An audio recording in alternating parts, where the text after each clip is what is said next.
Eh bien, l'acteur de la liturgie, c'est le Christ.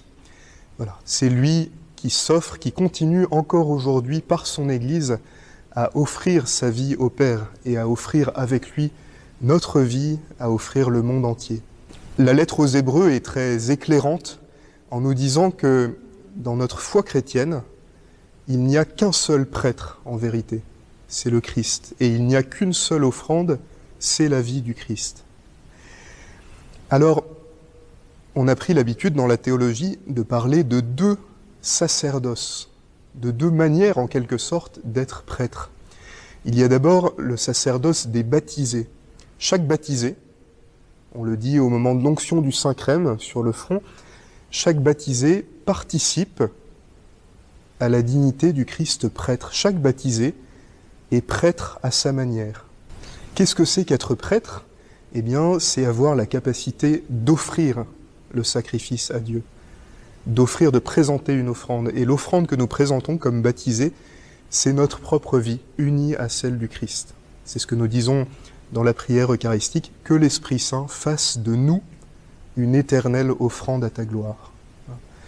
Donc c'est d'abord par notre baptême que nous exerçons ce sacerdoce, que nous participons à l'offrande du Christ en offrant notre propre vie.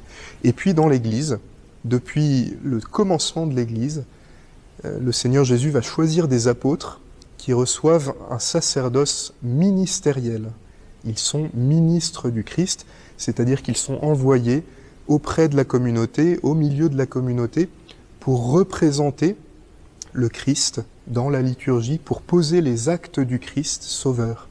Et donc c'est ce que le prêtre fait chaque fois qu'il célèbre le sacrement de l'Eucharistie, en prêtant sa voix, en prêtant sa personne à la personne du Christ qui, au milieu de l'assemblée, redit « Ceci est mon corps, ceci est mon sang ».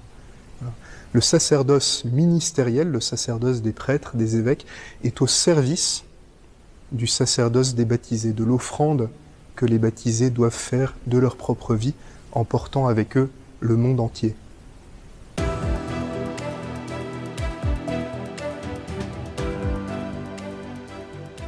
Les fidèles participent activement.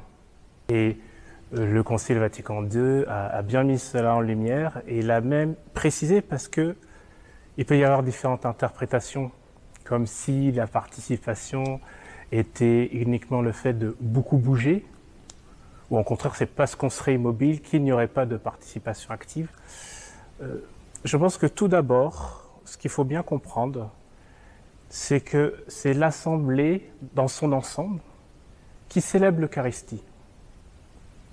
Ce n'est donc pas seulement l'acte du prêtre, c'est toute l'Assemblée qui célèbre l'Eucharistie. Et cette participation active du coup des fidèles, elle découle même de la grâce du baptême et ne se définit pas d'abord à travers des choses à réaliser. Alors oui, on peut être au fond de l'église, on peut être servant d'hôtel, on peut animer des chants. Ce sont des formes variées qui manifestent la participation active de par la grâce du baptême, de par la grâce que nous avons reçue de reconnaître et de croire que Jésus est mort et ressuscité pour nous. Eh bien oui, cela est une participation active. La participation active n'est pas tant du registre du faire, mais de l'être. Évidemment, il y a différentes fonctions dans la liturgie, en fonction des personnes, ministres ordonnés, laïcs, mais chacun, nous participons activement à la célébration, au sacrifice du Christ. Lorsque quelqu'un proclame la parole de Dieu, le fait d'écouter la parole de Dieu, c'est une participation active, véritablement à ce que Dieu me dit. Lorsque quelqu'un lit une prière universelle, eh bien, la personne qui écoute, dans l'écoute, il y a une participation active. À chaque fois, nous sommes tous concernés dans tous les actes de la liturgie. À titre personnel, cela a été une grande souffrance pour moi de célébrer la messe seule pendant le confinement. Alors, évidemment, j'ai célébré la messe en union avec vous, en étant vous qui étiez chez vous, à domicile, en union aussi avec les intentions de prière qu'on me confiait, en particulier les personnes défuntes et les personnes malades. Mais célébrer avec le peuple de Dieu, cela actualise justement le fait que c'est l'assemblée tout entière avec le prêtre qui célèbre l'Eucharistie.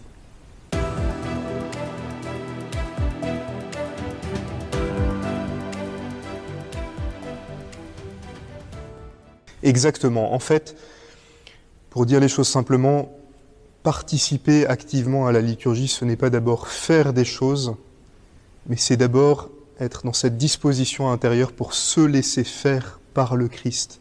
C'est lui qui agit dans la liturgie, c'est lui qui nous sauve, c'est lui qui nous donne son corps et son sang, c'est lui qui nous parle par sa parole.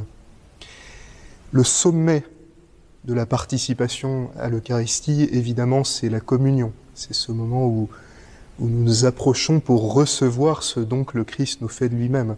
La raison de l'Eucharistie, la raison pour laquelle l'Église célèbre l'Eucharistie, c'est pour que ce don que le Christ a fait de lui-même une fois pour toutes sur la croix, pour que ce don parvienne jusqu'à nous et porte des fruits. Il y aurait quelque chose de triste à prendre l'habitude de ne pas communier. Le Seigneur nous invite à sa table, le Seigneur nous donne son corps, il veut nous rejoindre. De la même manière, il y aurait quelque chose de triste à avoir une sorte d'habitude routinière de la communion qui fait que on finit par s'approcher sans plus avoir aucune conscience de ce que nous vivons. Au fond, la participation active, consciente, pleine, fructueuse, comme l'exprime le Concile, elle vise à ça, qu'à chaque fois que nous venions à la messe, nous puissions entrer de tout notre cœur dans ce mystère que nous célébrons, qui nous concerne à la première personne.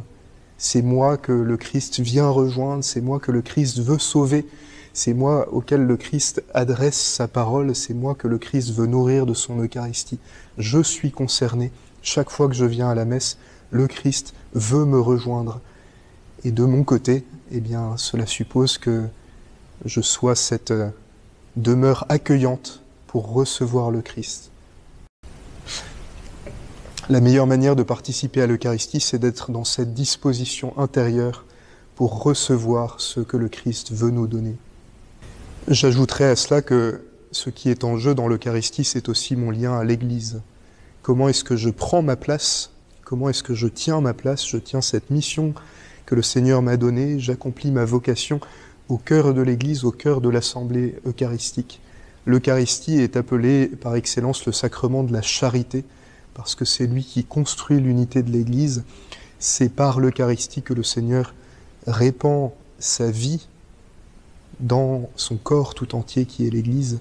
C'est par l'Eucharistie que le Seigneur fait grandir en nous la charité.